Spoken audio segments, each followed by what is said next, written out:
खूप दिवसापूर्वी ना मीशोवरून मी एक सामान मागवलेलं, त्याचं उद्घाटन केलं आणि त्याला तसंच ठेवून दिलं. पण त्याचा खरा यूज ना मी आज करणार आहे.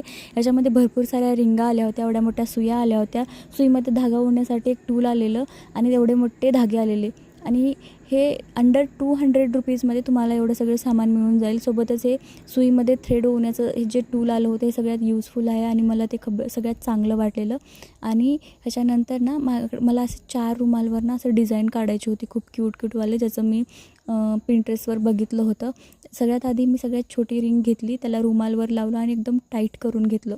ते थोडीसुद्धा असं त्याला हलू देणार नाही ना इतकं मी टाईट केलं. त्याच्यावर पेननी असं मला काय डिझाईन काढायचे ना, मी आधी त्याला लिहून घेतलं तसं. त्याच्यानंतर बॅक टू बॅक ना स्टिच करत गेले.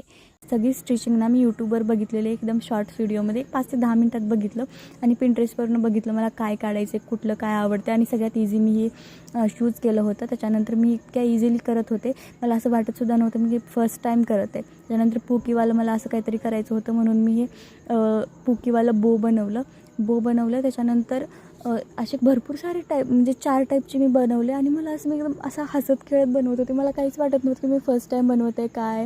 मी खूप एन्जॉय केलं हे म्हणजे एम्ब्रॉयडरी वर्क. याच्यामुळे भरपूर सारा मेस झाला होता, म्हणजे दोरे इकडे तिकडे घरामध्ये पसरले होते, परंतु त्याचं काहीच वाटत नव्हतं. इतकं क्यूट टर्न आउट झालं होतं, मी खूप खुश होते. तुम्हाला कोणतं आवडलं त्यामध्ये नक्की सांगा आणि तुम्हाला लिंक डिस्क्रिप्शनमध्ये मिळेल. थँक्यू फॉर वॉचिंग आणि लाईक नक्की करून जा प्लीज. Yes, definitely.